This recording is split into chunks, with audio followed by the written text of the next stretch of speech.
N'hésitez pas à liker la vidéo pour nous encourager. Et si vous êtes nouveau sur la chaîne, abonnez-vous et activez la cloche de notification pour ne manquer aucune de nos prochaines vidéos. Bon les amis, le bonheur des uns fait le malheur des autres. Beaucoup de surprises dans cette Coupe du Monde.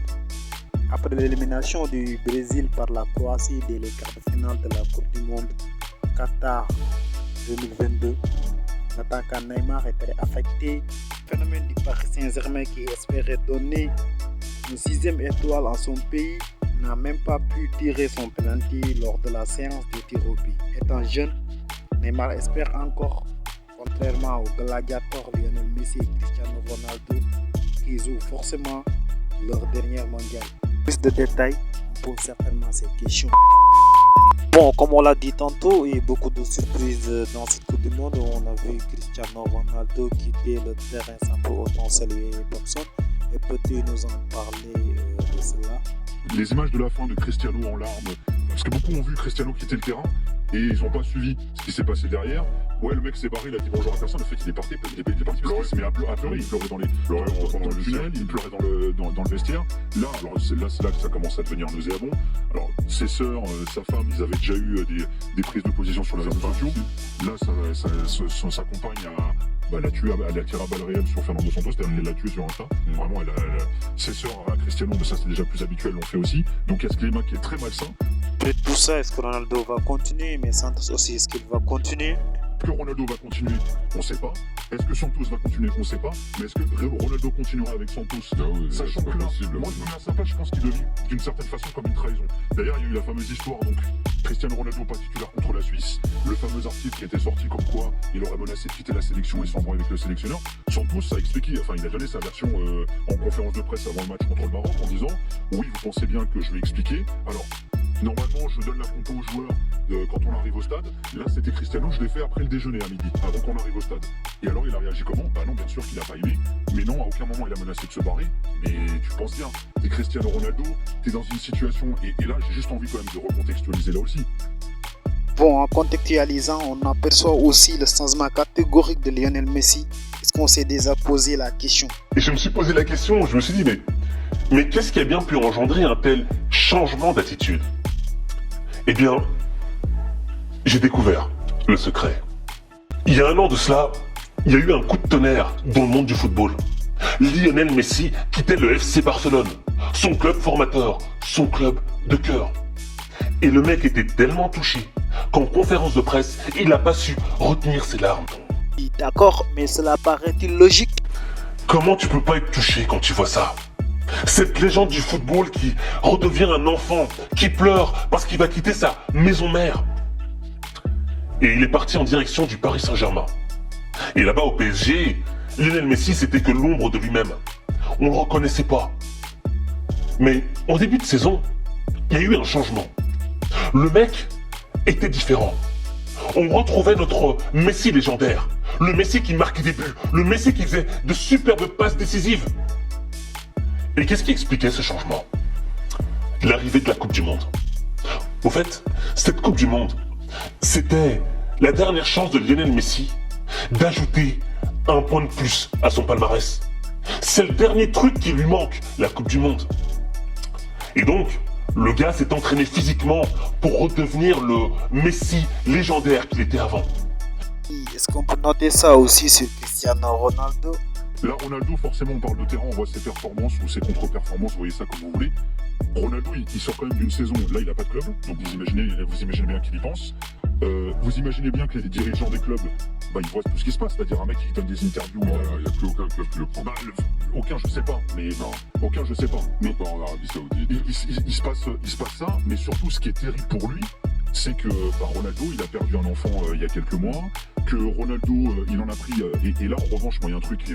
Moi, j'étais le premier à dire, attention, les médias, leur rôle, c'est pas... Ça, pour moi, c'est un vrai débat aussi. Est-ce que, quand t'es un quotidien, t'es là pour soutenir ton équipe nationale? Ou est-ce que t'es là pour critiquer, en bien ou en mal, voilà. Dire forcément que comparaison n'est pas raison. On voit un Cristiano qui est critiqué par son sélectionneur, mais aussi par ses médias internationaux, alors que Lionel Messi il est considéré comme un gladiateur. Forcément, il y aura une différence. Et que peut-on dire de cela? elle est signée par un préparateur mental. Au fait, Lionel Messi a suivi des séances avec un préparateur mental de haut niveau qui lui a intégré un logiciel dans son cerveau de gagne, de réussite, quoi qu'il arrive. Et au fait, Lionel Messi, vu qu'il s'est préparé mentalement pour gagner la Coupe du Monde, il n'y a que ça dans son cerveau. On l'a préparé, on l'a conditionné pour la gagne. Donc, à partir du moment où tu entres en contradiction avec son objectif, le mec devient féroce. Le mec se transforme en pitbull. Et en fait, cette colère, elle est extrêmement saine. Pourquoi ? Parce que c'est une colère qui démontre que le gars ne pense qu'à une seule chose. Remporter cette Coupe du Monde. Il est focus, il est concentré sur ça. Et il agit en tant que leader. Il ne tolère pas qu'on remette en cause, qu'on remette en question son potentiel à remporter cette compétition. Aussi, on voit Chris Ressumier après la défaite, donc certainement qu'il a vécu quelque chose. Et peux-tu nous en parler de ce qu'il a vécu? Il y a eu des choses qui sont sorties ces derniers jours, qui ont été très mal vécues par Ronaldo. Moi, j'étais le premier à dire attention, mélangez pas. Privé ou professionnel? Non, plutôt professionnel. Mais par exemple, je vais vous donner un exemple. Il y a un mec au sein de la délégation du Portugal qui a bossé pour Nike, ça fait 10 ans qu'il est au sein du staff, qui est un ami personnel de Cristiano Ronaldo. Moi, ça fait 10 ans que j'entends qu'il y a des joueurs que ça gonfle de voir dans la sélection, de le voir dans le staff. C'est-à-dire que tu as le droit d'avoir personne, et lui, il est là. Alors, d'abord, Cristiano, il a fait venir également son préparateur physique, non? ça, c'était avant, effectivement. Mais ce gars-là faisait partie de la délégation de la sélection, ok? Après, il était représentant de Nike. Maintenant, il est ni l'un ni l'autre. Et il est au sein de la sélection. Ça fait 10 ans que j'entends Quoi, sa fonction? Mais c'est pas là où je veux en venir. C'est que moi, ça fait... C'est pas droit. 10 ans, mais ça fait 5-6 ans que j'entends ça. Qu'en gros, il y a des mecs que ça contrarie. Mais pourquoi t'attends que Ronaldo soit remplaçant pour balancer ça dans la presse? Moi, ça, je comprends pas. C'est-à-dire que tout le monde est au courant de cette histoire. Si moi, j'arrive à le savoir depuis Paris, les mecs au bled le savent aussi, n'importe qui. Pourquoi tu balances ça après le match contre la Suisse? Pourquoi, alors que ce matin, hier, Santos et Jean Ferdinand, c'était en conférence de presse en disant aux journalistes, les gars, s'il vous plaît, soyons unis, au moins arrêtez de parler de Ronaldo, laissez-le tranquille, laissez-le se préparer, laissez-nous y préparer. Les Portugais n'ont pas entendu ce message et finalement, on voit les résultats. Mais comme on a manqué de respect à Cristiano Ronaldo, mais aussi est-ce que cela peut être réciproque à Lionel Messi ou bien il y a une différence? Sur le fait que Lionel Messi, c'est un gars qui est gentil, tu vois. C'est un gars introverti, timide. Donc, c'est une des raisons pour lesquelles il y a des gens qui vont lui manquer de respect. Notamment le joueur hollandais qui l'a mal regardé. Et je pense que le gars a été étonné quand il a vu Messi lui répondre « Eh, mais qu'est-ce que tu me regardes, imbécile ?» Genre, tu veux te battre? Mais, tu vois, les gens ont tendance à te manquer de respect parce qu'ils pensent que t'es une victime et que tu vas jamais répondre, que tu vas baisser les yeux et t'enfuir. Mais être gentil, ça veut pas dire qu'on est une victime. Et des fois, faut pas franchir la limite du respect. Et là, l'attitude de Lionel Messi, elle était saine. Elle était saine et féroce à la fois. Mais le gars t'a démontré que, à travers sa préparation mentale, il avait implanté en lui l'esprit du guerrier. Et quand t'as l'esprit du guerrier en toi, tu laisses personne te marcher sur les pieds. Les gens te respectent pour ce que t'es. Cette attitude-là, tu dois l'intégrer dans ta vie. Certes, il faut être gentil, mais faut intégrer des limites.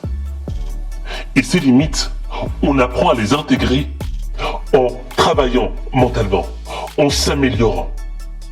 Et le meilleur moyen de t'améliorer, c'est quoi? C'est d'insuffler en toi l'esprit du guerrier. Et quand tu insuffles cet esprit du guerrier en toi, tu es focus à la fois sur ton objectif, mais sur ton être. Et tu ne laisses personne manquer de respect à ta personne. C'est la raison pour laquelle tu as vu Lionel Messi péter un câble à la fin du match. Il a voulu régler ses comptes, remettre les pendules à l'heure avec tous les gens qui lui ont manqué de respect. Il était en mode guerrier. Et quand tu es dans ce mode-là, tu transformes ta vie. Mais ta vie, il n'y a que toi qui peux la transformer.